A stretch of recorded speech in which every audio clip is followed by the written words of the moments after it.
ঢাকা বিশ্ববিদ্যালয়ের ভিতরে এই মুহূর্তে বিজি অবস্থান করছে, যাতে করে যে শিক্ষার্থী এবং ছাত্রলীগের যে ধাওয়া পাল্টা দেওয়া এবং সংঘর্ষ সেটি নিয়ন্ত্রণে আনার জন্য কিন্তু এই মুহূর্তে বিজিবি মোতায়েন করা হয়েছে। পাশাপাশি আইন শৃঙ্খলা রক্ষাকারী বাহিনীর সদস্যদের উপস্থিতিও রয়েছে।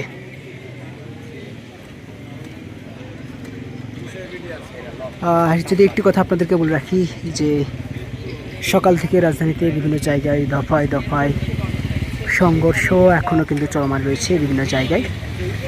তবে এই মুহূর্তে দোয়েল চত্বরে কিন্তু অবস্থান করছে বিজিবির সদস্যরা। তারা এই মুহূর্তে টহল দিচ্ছেন ঢাকা বিশ্ববিদ্যালয়ের ভিতরে।